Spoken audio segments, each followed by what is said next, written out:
design et architecture. Je vous présente Lorelai Lafter, directrice artistique, Sarah Pradel, architecte stagiaire, Olivier Laplante-Goulet, designer industriel et moi-même, Stéphane Cardinal, architecte. Un collectif avec Vincent Lemay, architecte paysage qui travaille à la Ville de Montréal. Donc, on s'est regroupés pour faire aujourd'hui le projet du Rocher Très Percé. Un projet qui s'installe dans la thématique des jardins pour enfants.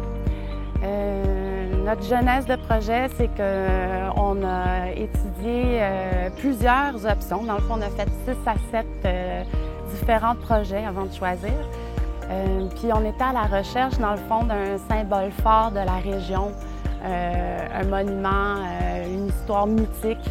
Et puis Vincent, qui connaît bien la région parce qu'il vient de Sainte-Flavie, puis Olivier, qui avait déjà voyagé de la Gaspésie, revenait souvent avec l'idée du Rocher Percé.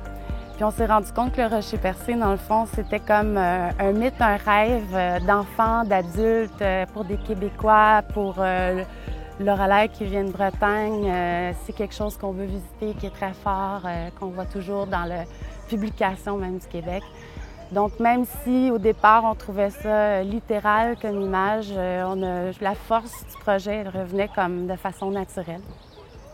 Donc c'est celui-là qu'on a produit. Puis Olivier, dans le fond, qui a été le concepteur de la sculpture, a eu la chance de chercher à la bonne place puis de trouver sur Google Earth la forme géométrique du rocher qui était déjà toute digitalisée. Donc il l'a extrait pour en faire une forme à l'échelle 1:40, mais fidèle à sa forme réelle.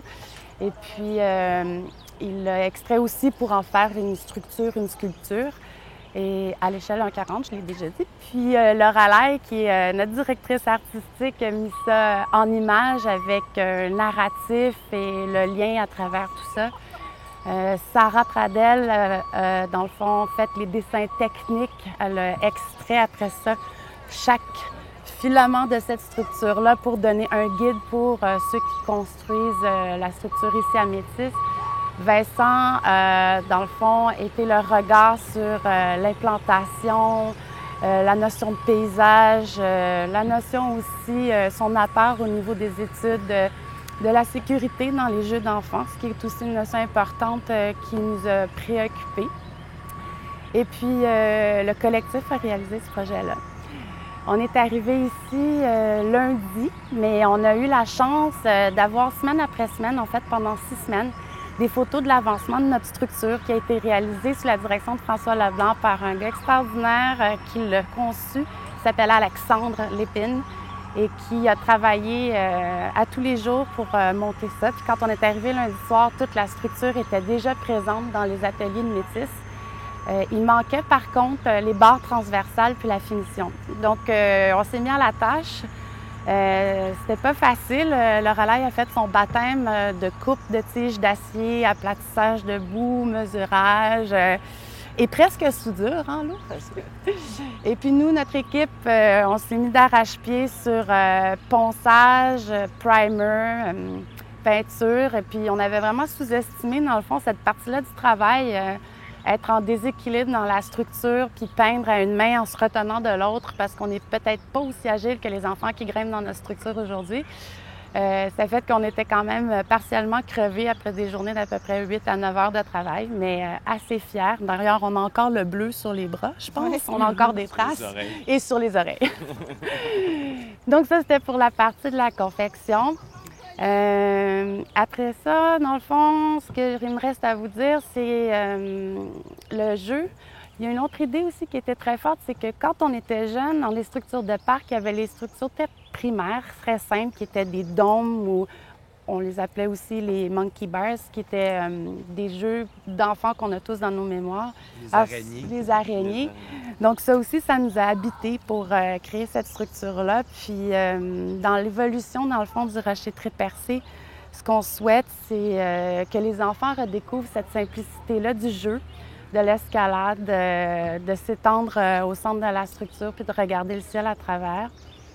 Et puis pour nous aussi, c'est peut-être pour ceux qui ne grimperont pas dans le rocher, mais qui vont l'admirer, passer, c'est aussi la chance de découvrir ce monument-là, parce que moi-même et les 3 filles dans l'équipe, on n'a jamais été au rocher, les 2 gars ont été.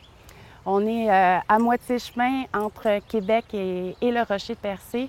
C'est le moment de venir l'admirer d'une autre façon puis de se dégourdir dans notre structure. Puis pour nous, c'était aussi la façon de peut-être rendre un symbole parce que le rocher, on le visite, mais on peut peut-être pas l'approcher d'aussi proche qu'avant.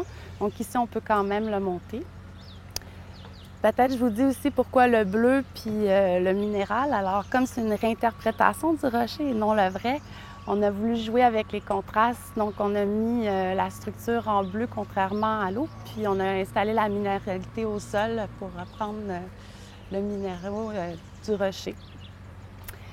Donc voilà, est-ce que j'ai tout dit? Avez-vous des choses à rajouter? On est bonne? Merci à toute l'équipe de Métis qui Vraiment. a vraiment été incroyable. Incroyable. Sous la Vraiment. direction de François Leblanc. Et Alexander Effort de tenir ça Merci année à après année. Alexander, oui. Et tous les Vraiment. employés aussi, on a vraiment eu, on a vraiment été bien accueillis, puis ça donne juste le goût de revenir. On espère que vous allez aimer autant que nous on a aimé pendant cette semaine-ci. Yes. Vraiment. Merci. Merci. C'est drôle la fin, mais c'est bien cool tout le reste.